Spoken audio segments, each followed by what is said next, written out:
This week, we're talking about the value of money and how you can make up your mind to create the value that you want. Stay tuned.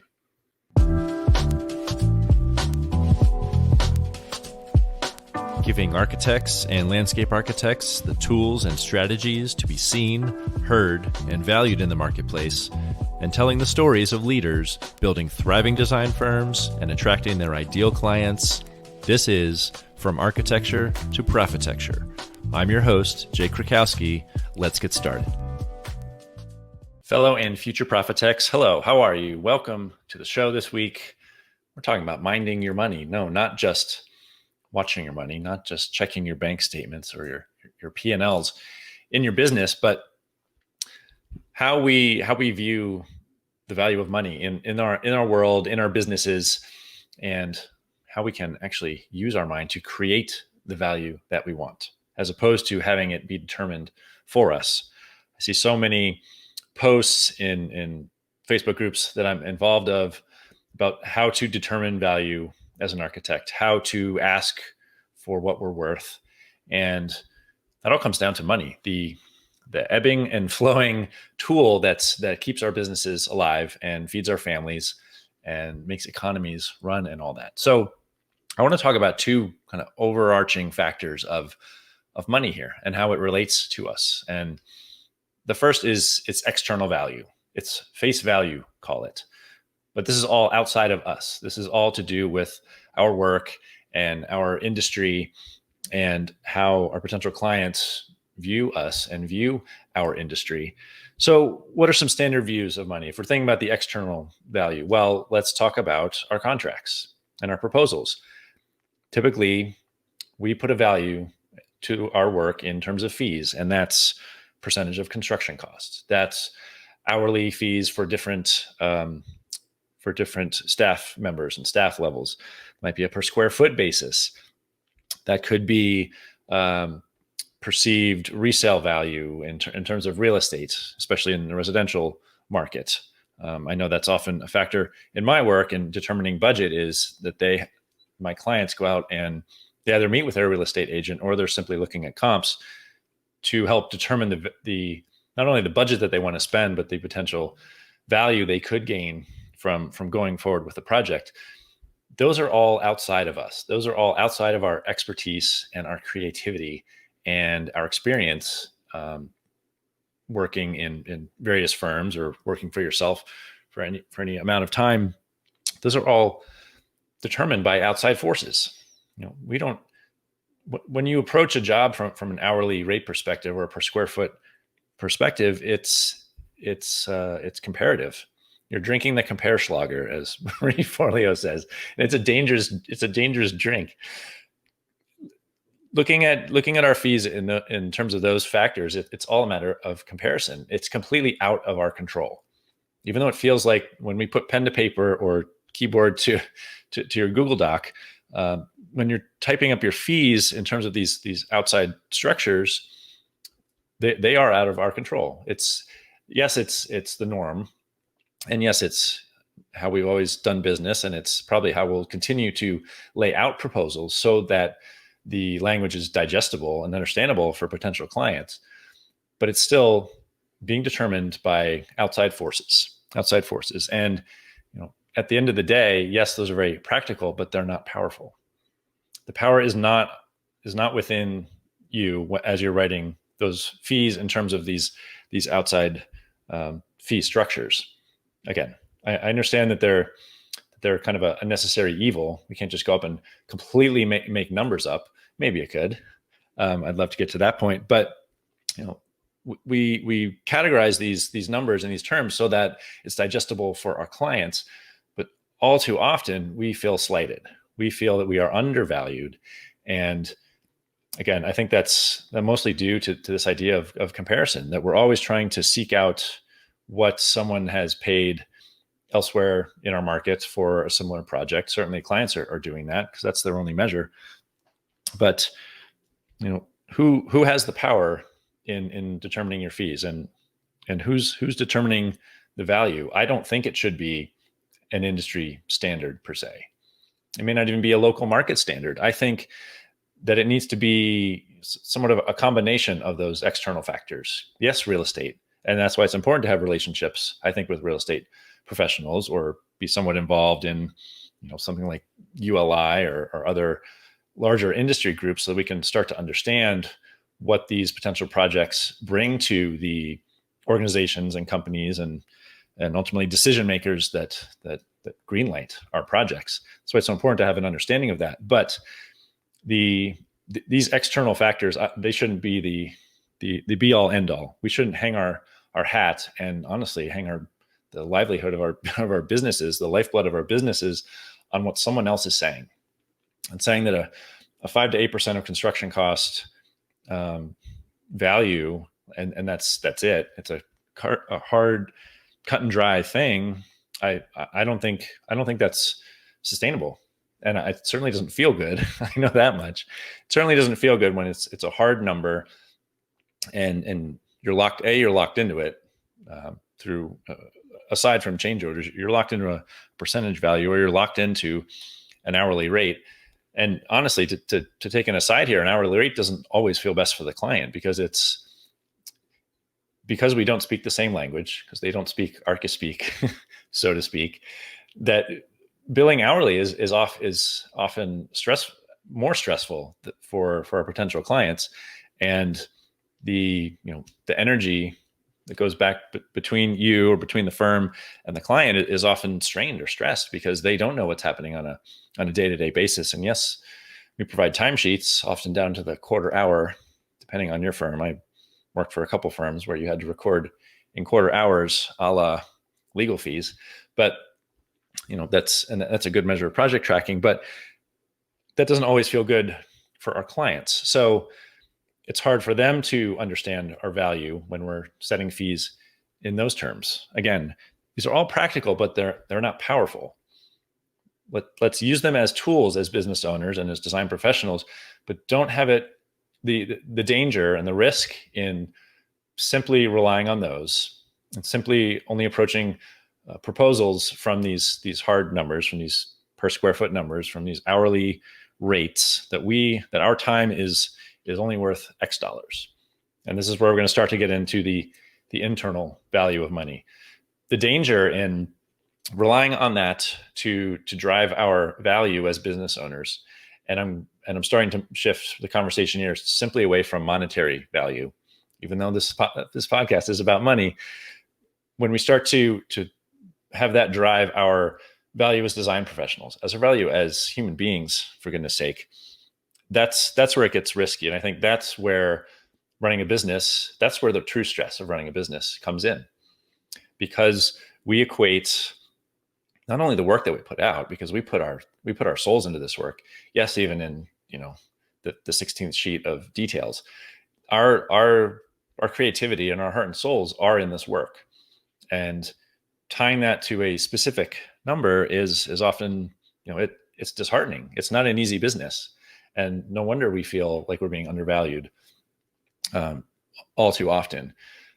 I believe that feeling undervalued isn't just a matter of not having the right number on the paper, not having the right number on the proposal, and man, we missed this, or man, this client is overly demanding, but it's a good fee, and I see more projects from them down the pike, so we're just going to put in these extra hours at night or on the weekends, or what have you. And that's where our value feels drained. That's where we feel undervalued. So I want to talk about the internal value of money, and how we should be taking a proactive approach to understanding how our fees truly bring not only value to the client, but then bring us internal satisfaction. And yes, it starts to touch on self-worth and professional prestige and all that. So here's a big idea. It's all made up. The whole thing is made up. The idea of money is made up. We started trading rocks or goats or what have you before the notion of the profession of architecture was even invented, and it's progressed to hard currency, and now to just ones and zeros. It's all a human construct. It's all made up, and I think that relieves some of the pressure off of us, where Yes, we have to use these external factors to eventually come to a number. That's the only way we're going to get hired. You can't be just completely in the ether. But the idea that money is completely made up, that should release, at least that helps release me from any stress or hesitation in putting a number down on the paper. A lot of times a number that clients don't like to see. Money is also energy. And I'm pulling this from a business mentor of mine. Money is actually energy. It's a ever flowing thing. It's like the electrons and protons, neutrons around us.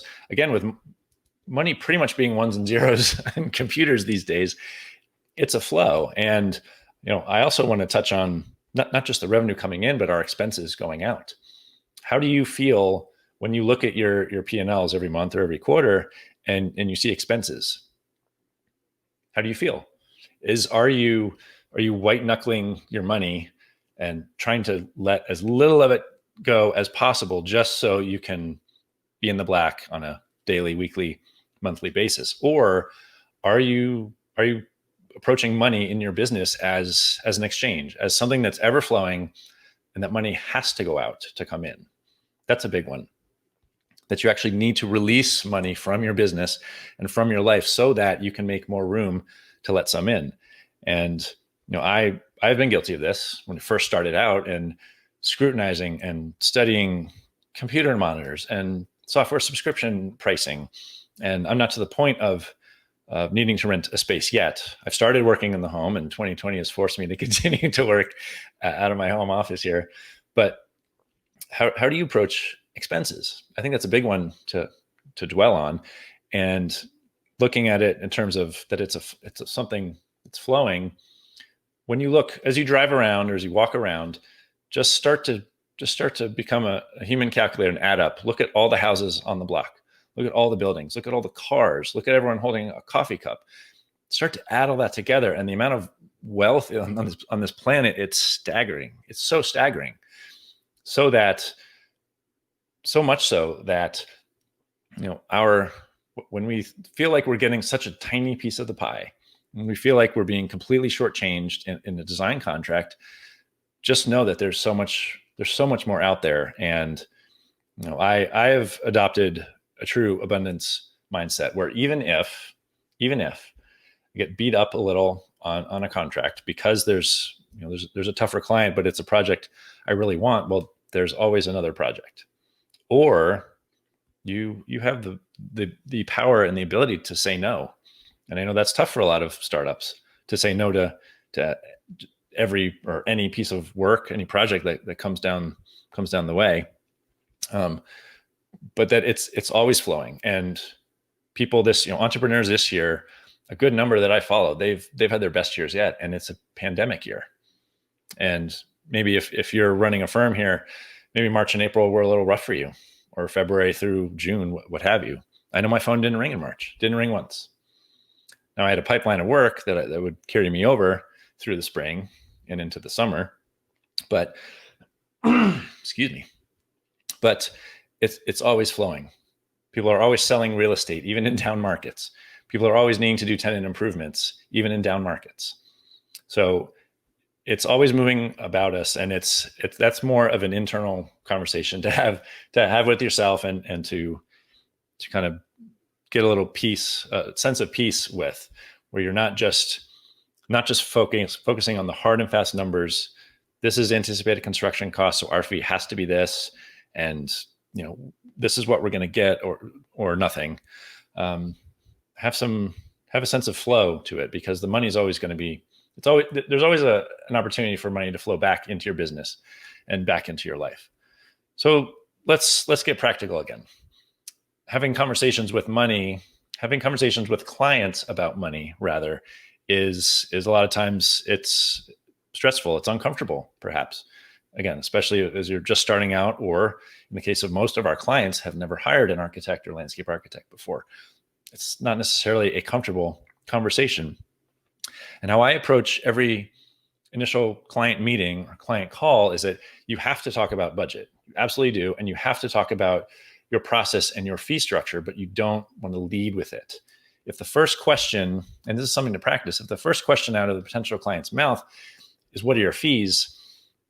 We need to practice deflecting. We need to practice being the lead in the conversation, rather talking about their goals. Again, and we're not talking about just square footages and materials, talking about their overall goals. Are they looking to grow their business beyond this project, if it's a commercial project? Are they looking to sell, or are they looking to have a family member leave the house, go away to college, or bring a parent in? What are their larger goals, even beyond your scope of work? What are the pain points that they're facing? What's not working in their space, especially if you're renovating, or what's not working in their current space that's forcing them to build a new one or to upfit a new one?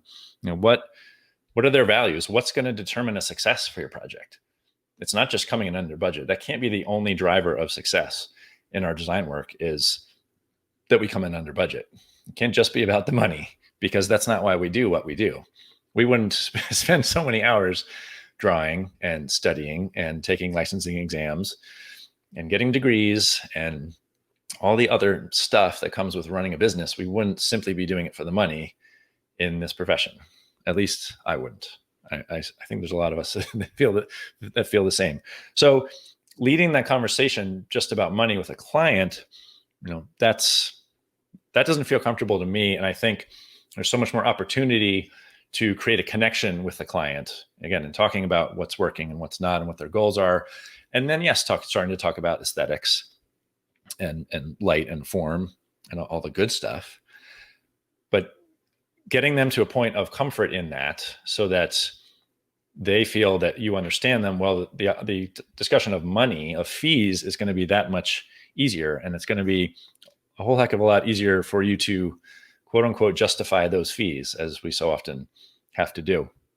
The other tip I want to share with you, if you haven't been practicing it yet, and if the client is really set on, especially in initial conversations, what can we expect in terms of fees?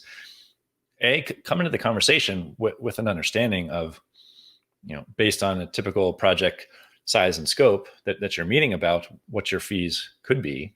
Or again, reach out to your colleagues if this is a new project for you, and try to have a frank conversation about what that may call. But there's a term called anchor bias. I know that Blair Enns covers it in his book, The Win Without Pitching Manifesto. The first number that should come out of your mouth should be the high end of your fee range. It may even be above your fee range. Now I'm not telling you to be disingenuous or completely ridiculous with that number, but start higher than you feel maybe is necessary or justified. And then at some point you can, or you can give a range right there, say anywhere.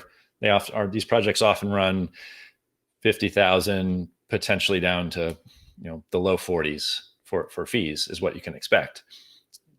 Start them with that high number, so that any other number that's determined beyond that almost feels like a discount. That's kind of built-in value before you even write a proposal. Even if you're just saying numbers, hopefully you're not doing it on an email, but just in conversation, use the notion of an anchor bias. Set that high number, and again, I would shoot higher than you think is even necessary. Anchor their thoughts about the value that you can bring to their project there, and then anything else that you work back to is quote unquote gravy in their eyes. So those are two little kind of tips that I wanted to share with you here. But the big picture is, in determining the fees as design professionals, yes, we have to look at external factors, and yes, we have to present our fees in terms of those external factors, because our clients don't speak our language. They're not in the industry with us here and in our day-to-day. But coming to an understanding and a sense of peace, honestly, is the best way to describe it, with the internal value of money and how it's going to ebb and flow in and out of our businesses and our lives as long as we're here on this planet. I think that can help us come to a sense of peace, and that we feel valued as we hand over that proposal, and then take the signed contract back and do the work that we love to do. So I'd love to hear from you and hear from you in a review on Apple Podcasts, if you wouldn't mind. And also, if you have anyone else that you'd like to see interviewed on the show, or other ideas that you'd love to be covered that can help you build your business or become a better design professional, so shoot me a direct message at Jake Krakowski, Facebook, LinkedIn, or Instagram. And until next week, make it a great week, because our success is inevitable. Take care. Thank you so much for tuning in. Don't forget to hit subscribe so you stay up to date with future episodes. Connect with me on Facebook, Instagram, or LinkedIn at Jake Krakowski. And for show notes and much more, visit profitecturebydesign.com/podcast.